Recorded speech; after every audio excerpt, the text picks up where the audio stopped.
Hi everyone, so today we're in the Skoda Fabia 2015. It's just a 1 litre this, excellent on fuel, get an average of around 50 to the gallon, but it is it's not a strong engine, it has to say. It struggles on the hills a little bit, but other than that it's pretty good. So the weather today, I don't know if you can tell out the rear window, but it is snowing. It's just started. It absolutely covered the ground in a few minutes, but now it's gone really wet, so more like the roads are clearing slightly because it's wet. The outside lane is still it's white over. It's passable, but it's white over. So everything started going really slow a few minutes ago. Traffic really slowed down. So that's great. That's the right thing to do, slow down. But the trouble is people slow down too much and then they can't get up any hills. So if you go into a hill, then you just need to accelerate a little bit, get up into third gear and try and keep the momentum going. People approach too slowly, then get stuck halfway. Going downhill is far more tricky, so you really need to approach and almost stop at the top. If you can stop, even better. Just be careful what's behind you. Stop at the top, assess the situation, see if there's anything else already halfway down the hill, because you don't want to go down and then slide into them. And if you start losing traction, the best thing you can do is select first gear or low gear and use the engine braking. If that breaks traction, then just stay with it for a second or two and see if you can just regain traction, maybe just a little touch of throttle, just to get the wheels to start turning again at the right speed, and then continue with engine braking. If it really goes pear-shaped, best thing you can do is if you dip the clutch, the wheels will roll at the right speed, and that gives you the best chance of steering. So depending upon how far down the hill you are, if you're getting near the bottom, it might be safer just to dip the clutch and then use the brakes. If you're above 5 miles an hour, use the brakes, because the ABS will keep you in control then. But if you can avoid the brakes, that's your best policy, because once you get down to 5 miles an hour again, which 5 miles an hour in really slippy conditions feels fast, and if it feels like you're not stopping, it can scare you to death. And so most people's reaction is push the brake pedal even harder. So that's not going to do absolutely anything, because you're already sliding. So what you want to do is come off the brake pedal slightly, try and find the grip, try and find the point at which the wheels will turn, but you're still slightly braking. It's not going to be anywhere near like normal braking, but at least you'll be getting some braking effect rather than none. Because once you're sliding on snow and ice, if you're going downhill, you tend to find that you're speeding up if you're locked up rather than slowing down, and it can be terrifying. And of course, once you lock the wheels up, even if you get above 5 miles an hour again, the car doesn't know that because all the wheels are stationary. So if you're coming off the brake slightly, you may find that you go above 5 miles an hour and the ABS will start working again for you. So it's all about working with the car and trying to do your best to stay in control. It can be frightening, it can be terrifying, and you see people who are absolutely petrified and they just hammer on the brake and hope beyond all hope that it's going to stop them. And if you're sliding, it probably isn't, to be fair. So yeah, it's coming in quite quickly, this snow. The forecast was for snow and sleet showers, possibly for us. It didn't look like we were going to get anything much at all, but this is really trying. And it could, the road conditions could change quite quickly, quite dramatically. It still looks on the windscreen as if it is falling as snow rather than sleet. So yeah, it could get quite fun. And ideally, I would be in a 4x4 that's parked at home rather than in my wife's car, which is this Skoda.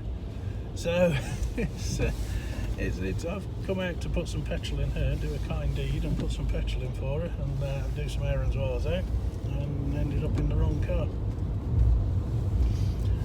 She's alright, she's in a Land Rover. So yeah, that's a fun one, isn't it? But one thing I was going to talk, because we've done a driving in snow video, one thing I was going to talk about was, what about fog? Fog is horrible. If you're not used to driving in fog, it can be really scary, because you literally, when it comes in bad, you cannot see your hand in front of your face.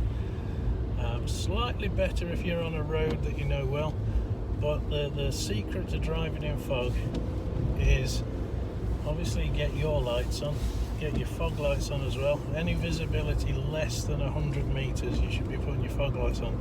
Now, people put them on when it's raining and even when it's just dark, and really, you know, you've got to say the clue is in the name. They are fog lights, so it's visibility less than 100 meters, and then they come into their own. If you put them on in rain, all you do is dazzle everybody behind.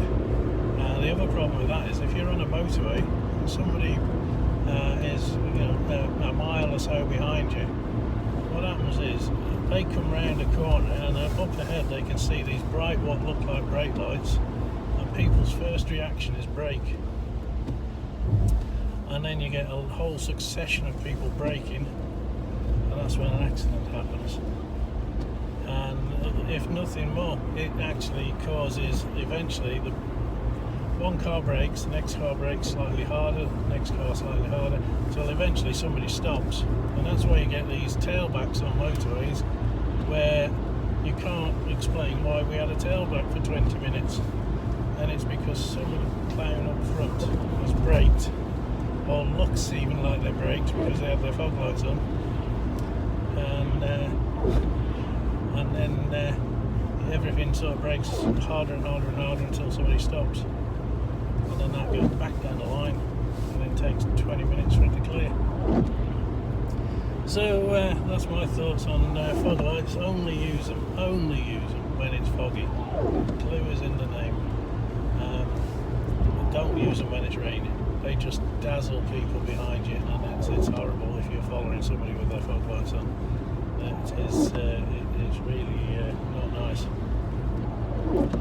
So if it is genuinely foggy, less than 100 meters visibility, get your fog lights on, and then drive as far away as you can from the car in front while still seeing their lights. So if they've got their fog lights on, you can usually see those through the fog for quite a reasonable distance. And what you'll find is, if you drive to the distance where you can just about see them, if they touch the brakes, you'll recognise the difference, and that gives you the maximum braking distance.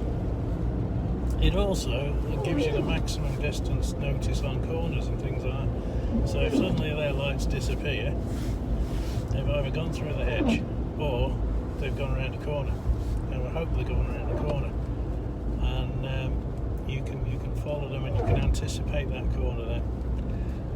So good idea is, if you've got a road where they've got white lines on, they will give you a guide as to stay in the lane and follow the white line. But you know, if you haven't got the confidence to drive in foggy conditions, don't go out. That's the best policy, because people who really cannot drive in fog cause problems. One, they drive so slowly they become a danger to themselves, in that, you know, somebody who has a bit more confidence will end up running up the back of them, because some people just drive so slow. It is incredibly dangerous. And then other people drive too fast by a long way. So you get the two extremes, and if they come together, then you've got a problem. So that's the other basic of driving in fog. Moderate your speed, drive to a sensible distance to the car in front, ideally to the point where you can just make out their lights, and keep that same distance, because that will give you a good indicator of what's happening ahead, and it gives you the best time to anticipate. If you lose sight of them, then you're on your own, and you know, car across the road or something's happened, and you've got very minimum time to react. Whereas if you're up with the car in front, you've got the reaction time of maybe, I don't know, 50 meters, which is, you know, if you're driving very slowly, 50 meters is actually quite a decent amount of time to react to something, and you'll be safe. But if you lose sight of the car in front because you drive too slowly, then you're on your own, and anything you come across, you might have less than 10 meters to react to it, depending on how thick the fog is. I've seen it that thick, I could literally put my hand out as far as I could reach and I wouldn't be able to see my hand. It's horrible when it's like that. I've been driving Arctics for a long time, and so I've come across all sorts of conditions, and that fog is just horrible. And the thing is, if you've got an area where there's a body of water, be it a river or a lake or a brook, and there's a bit of a depression in the land, and it lies in that depression, and the road sort of drops into that depression, that's where you're going to get most of the time, that's where you're going to get fog. Occasionally it comes in everywhere, but you can there's sections of the A14 that are particularly prone to fog, and it's because there's lying water and the road is sort of not much above the level of the water, and the cloud just comes in and sits on it. And yeah, so if you drive the A14 regularly, you'll know what I mean. Autumn through winter, you get a lot of fog down that area. But there's not a lot else you can say about fog, and how to prepare for it, how to drive for it. Just really get your lights on and go steady, but quick enough to maintain contact with the car in front to a distance where you can at least just see their lights. And it'll help you out. And you find I've followed no-ender cars in fog, and the second they lose the lights and of the car in front, they virtually come to a stop. So that's how much of a difference it makes for most motorists. The other big advantage you can have in fog is if you know the road. So you drive a road regularly. As a truck driver, you tend to drive the same routes a lot, and you get to know even the road bumps, where the potholes are, everything. And that can be a big advantage in that you know the feel of the road, and so you know if you're going slightly offline, because that's a different bump to what I hit. You know, I've never hit that before. I must be slightly offline. If you've got a road that hasn't got any road markings, no white lines or anything, that can be a big advantage that you know the road. Because if you're out in that sort of road, the chances are you've just got grass verges, and you touch a grass verge that's wet with a truck and you'll sink straight in and it'll just drag you in. So you don't want to go anywhere near the edge of the road. So knowing the feel of the road can really help. But for most car drivers, I very much doubt they drive the same road, other than the road to work and back. They won't be driving most routes that regularly, so it's probably not something that's going to be of help to you. But like I say, on your commute it might do. So as we said, you can probably see just out the rear window, it is still coming down, this snow, but it is, at least while the traffic's on the road, salt's working, and it's staying clear on the road. but you wait till the traffic dies down a bit. If this stays in, then the roads will soon cover over. It'll be interesting to see what the estate roads are like as we get nearer home, and see what it's like as we try and drive up to the house.